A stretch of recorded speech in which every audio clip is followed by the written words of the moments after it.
mais ou menos em fevereiro, a gente descobriu que estávamos grávidos, né? Eu e minha esposa. E foi uma alegria, né? Já tem duas meninas. E chegou a hora de fazer, né, o exame, vamos ver como é que tá, tal. E foi já um primeiro susto.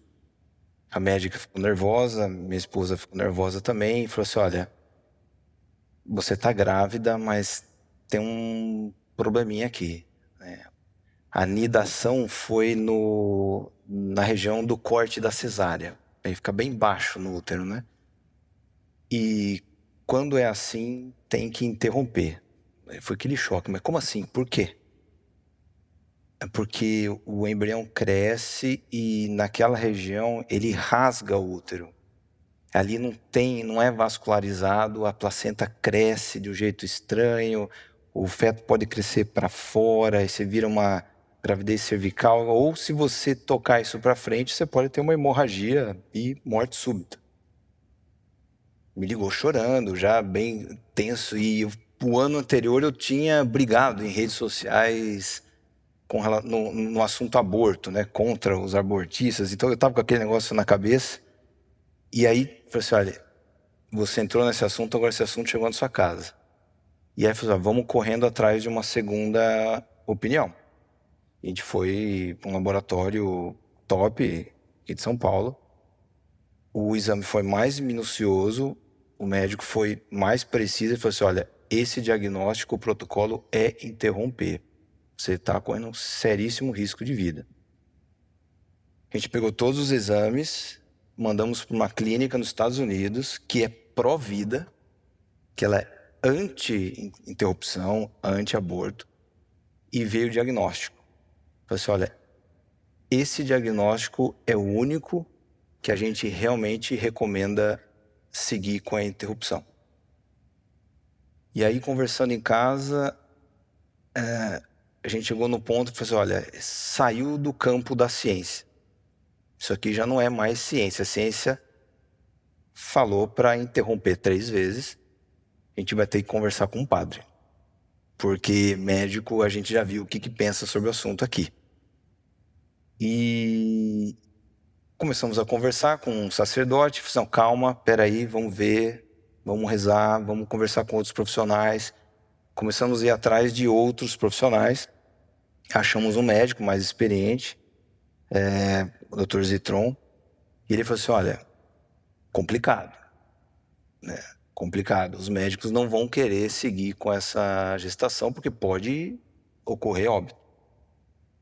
E a gente falou assim: olha, não matarás, né? Tá nas leis, né? Tá lá, não matarás. Então, olha, a última linha de confiança que a gente tem é a confiança na eternidade, a confiança na providência divina. E falou assim: olha, vamos seguir. E usar todo o aparato científico que tem, exames, o tempo todo, 2 vezes por semana indo fazer ultrassonografia. E a gente foi vendo o milagre acontecer. A placenta ela foi migrando para a parte de cima do útero, ela foi achando sangue. O feto, que tinha grande chance de crescer para fora, começou a crescer para dentro do útero. Muita chance da placenta ter grudado, atravessado o útero e pego a bexiga, algum outro órgão. E tinha aquela possibilidade da placenta destruir a bexiga. E a primeira médica tinha dito: olha, você pode perder a bexiga, por isso que eu recomendo retirar. E aí minha esposa falou assim: tá, mas se eu perder a bexiga, o que acontece? Não, você vai ficar com uma bolsinha, né, o resto da vida, né, recolhendo urina. Ela falou: mas só isso? Eu não vou trocar a bexiga por um filho. Pode tirar. E aí foi um susto para a primeira médica. Então tinha esse medo, foi seguindo a gestação, a gente queria chegar na 23ª semana, porque teria viabilidade. Chegou na 25ª, estava perto do pulmão ficar pronto. A gente correu várias vezes no médico com hemorragia e nessas horas o Covid ajudou, porque não tinha trânsito. Então eu chegava em 12 minutos no hospital, muito rápido. Minha esposa pegou Covid grávida, Nossa. teve que ficar em repouso absoluto. E nesse repouso absoluto, ela entrou em contato com vários podcasts de sacerdotes que vão passando reflexões e pensamentos, e o Padre Fausto foi um que nos ajudou muito. Quando chegou na 28ª semana e o pulmão estava pronto, a gente já estava assim, tenso, porque em qualquer momento poderia ter que retirar, né? Ter que fazer o parto. E seria muito pequenininho, né? E foi avançando, 32ª, aí você já é um prematuro super viável, 33ª, e não poderia chegar, o máximo seria a 36ª semana, porque você não pode entrar em trabalho de parto de jeito nenhum. O útero não aguenta. Chegou na 32ª, na 36ª, que foi o limite, e a gente foi para o parto. Só que foi uma sala assim com mais de 20 médicos. Você tem que entrar com equipe vascular para interromper a vascularização do útero. Grande chance de você retirar o útero, de ter que ter uma reconstituição de bexiga. E teve lá uma equipe de urologia também. E eu junto, foi uma cirurgia de 5 horas e pouco, mais ou menos.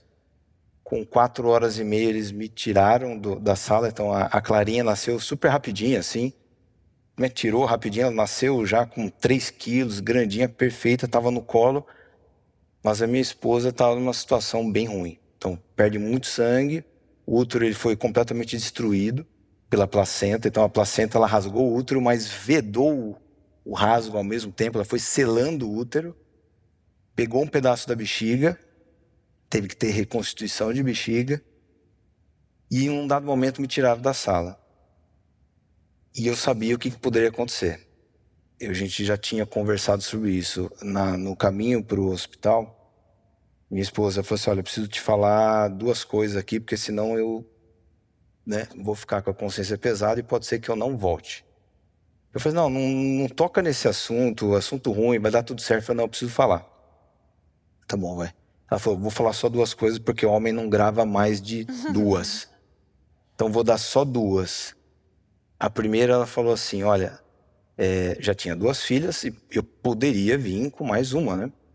Ela falou, ó, não elimine a rotina de casa. Mantenha a rotina do café da manhã, da frutinha da manhã, almoço, soninho à tarde e dormir. Rotina. E a segunda, ela falou, não as afaste de Deus. Só isso. Continua com a rotina e não as afaste de Deus. Se você fizer isso, eu estou bem. E aí, naqueles 40 minutos que me tiraram da sala de cirurgia, e eu troquei o WhatsApp com o anestesista, tudo, já estava com bolsa de sangue, foram 40 minutos que foram eternos, assim, foi um sofrimento e uma dúvida, onde passou milhões de coisas na cabeça, e deu para ver o quão tênue e quão frágil é tudo que a gente tem, tudo. E, ao mesmo tempo, como a entrega era total, olha, seja o que Deus quiser, né? Seja feita a vossa vontade, não a minha, né? Eu tentava me acalmar com isso. E quando o médico falou assim, olha, estamos costurando, deu tudo certo. Aí baixa a tensão, do meu lado, no celular estava a mãe dela. Ele falou assim, olha, pode vir aqui no corredor, entre a sala de cirurgia e a UTI, que você vai ver ela.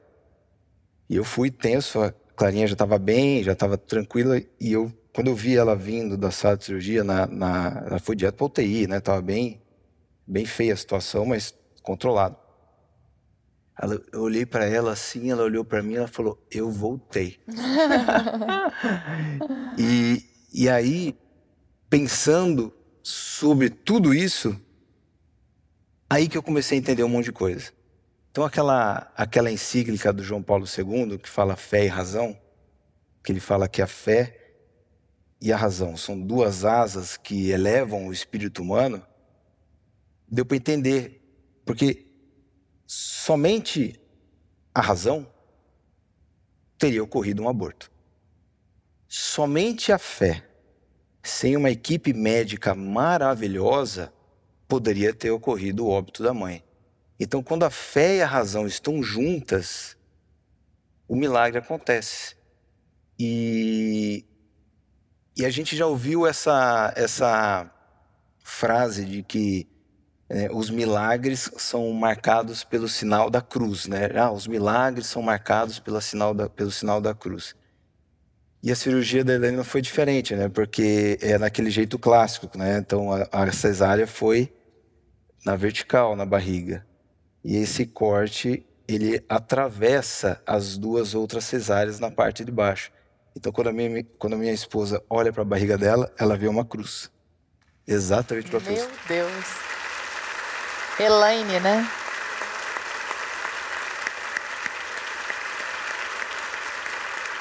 Então, assim, valeu muito a pena ter confiado. Valeu uma vida para mim. Tem promoção, claro, de novo, como no ano passado, tem promoção da Brasil Paralelo. Você faz uma assinatura de qualquer plano da Brasil Paralelo, BP Select, que é o streaming de filmes da Brasil Paralelo, Núcleo de Formação, Plano Patriota. Você faz uma assinatura e ganha outra de graça, grátis, totalmente gratuito, para você dar para quem você quiser, para uma pessoa que você ama. Isso é um presente que não tem preço, isso é conhecimento, vale para a vida inteira. Então, assine a Brasil Paralelo, qualquer plano, e você ganha de graça um outro plano para dar de presente. O conhecimento é uma moeda. Uma pessoa informada, uma pessoa que saiba, que tenha novos olhares, novas informações, que encontre o conhecimento, essa pessoa só pode melhorar. Eu acho que é um presente incrível esse, de você dar o conhecimento. Olha que coisa bacana. Você está favorecendo o outro a crescer, a ser um cidadão melhor, a ser uma pessoa melhor, a votar melhor e a ter um país melhor.